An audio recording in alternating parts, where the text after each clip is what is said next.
Senator Cotton, thank you very much for speaking with us. Thank you. After the Iran deal was signed, you predicted that Congress will kill the deal. But at this point, it seems like the president is the one who is emerging victorious from this whole debate. And Republicans hardly have enough votes to prevent a filibuster. Are you ready to declare defeat?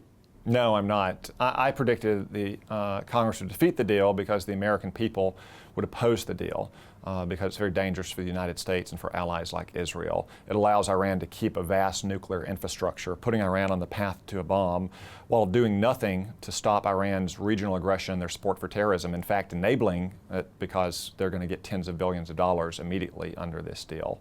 Now, I wouldn't call it a victory, though, when the president appears to be on the verge of getting just a small partisan minority to block a veto override of his deal. Because a broad majority of the American people do, in fact, oppose this deal. A majority of both the Senate and the House will vote to oppose this deal. And that will make it unprecedented in the history of United States foreign policy. Never before has there been such widespread opposition to a consequential international agreement, yet that agreement will go forward. You're confident you're going to get enough votes to a majority in the Senate to oppose the deal? Absolutely, yes. I believe the opposition to the deal is bipartisan, both the Senate and the House. So it'll, by definition, be a strong majority in both chambers of our Congress, as there's a strong bipartisan majority among the American people to oppose this deal.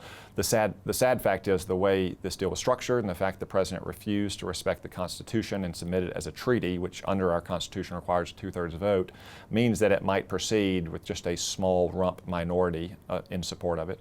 But millions of dollars have been invested into this campaign, and opinion polls show that a majority of the American public opposed the deal. So what went wrong? Well, I think too many of my colleagues in the Senate, too many congressmen in the House are discounting Iran's own rhetoric. They're discounting the threat that Iran poses to the United States and to allies like Israel. They're also too optimistic about the enforcement and the inspection mechanisms in this deal. I would say they're simply not listening to the American people who do strongly oppose the deal.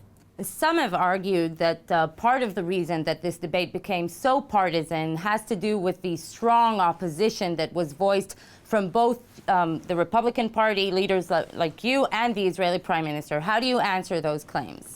No, I would disagree with that perspective. The president has made it clear from his words, going back to his very first campaign in 2008, that he wanted to pursue a nuclear deal with Iran and that he would pull out all the stops to achieve that deal. In fact, he started writing secret letters to the supreme leader of Iran shortly after getting elected. He looked the other way in 2009 when the Iranian people rose up in protest against a rigged election and against the Ayatollahs. So I believe it's President Obama who's pursued this deal, and no action by opposition political leaders in the United States or any Israeli government official has changed that fact. And if you look at the opposition to the deal, you'll see not only that it's bipartisan, but some senior Democrats like Chuck Schumer, a senator from New York who's an incoming Democratic leader, has stated a very persuasive case against the deal on the merits. This shouldn't be a partisan matter. When the Ayatollahs lead chants in the street, they don't chant death to Republicans, they don't chant death to Democrats, they chant death to America. Well, let's assume that your battle against the deal has failed. What's the next step? Well, it's important to note, as I've heard from many Israelis this week, that if this deal moves forward, it doesn't end the story with Iran. It just ends one chapter in the 36-year history of confronting the Islamic Revolution. Iran is still the #1 sponsor of terrorism in the world. Iran still continues to destabilize the region and spread sectarian conflict in Syria, supporting Bashar al-Assad, in Iraq, supporting Shiite militias, in Yemen, supporting a Shiite insurgency, in Lebanon, supporting Hezbollah. The United States and our allies like Israel need to confront Iran's regional aggression to make it clear that this nuclear deal is not opening a new day in which we're going to somehow reach a grand rapprochement with Iran. Also, on the nuclear front, we have to insist that this deal, weak though it may be, is enforced down to the letter to make sure that Iran is not cheating on it and accelerating their path to a nuclear weapon. We've seen such an emotional and intensified debate over the deal in the past few weeks. Do you think it's going to have any implications on the 2016 presidential campaign? Well, virtually nowhere in the world is the United States more powerful or more prestigious than it was 6 years ago. If you look in the Middle East, our allies no longer trust us and our adversaries no longer fear us. Vladimir Putin has invaded a sovereign country in the heart of Europe, and now he's threatening NATO with his air forces and his navy. China is building islands out of nothing in the South China Sea, threatening our allies there. So the American people see America's position in the world deteriorating, and they're opposed to it. And you can see that in public opinion polls. You can also see it in the positions of the Republican presidential candidates, all of whom would be stronger on national security, would be more steadfast in support of our allies, and more aggressive in standing up to our adversaries around the world. That means that in 2017, America is going to be back to its traditional and bipartisan role of leading for the fight for global stability and order.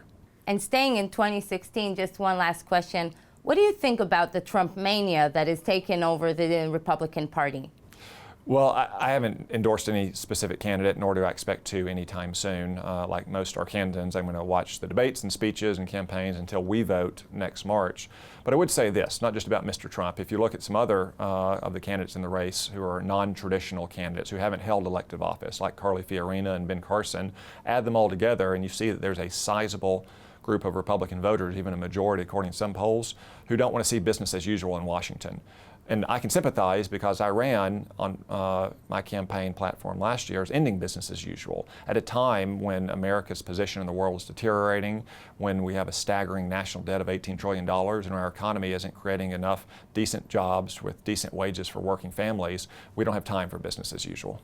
Senator Condon, it's been a pleasure. Thank you very much. Thank you.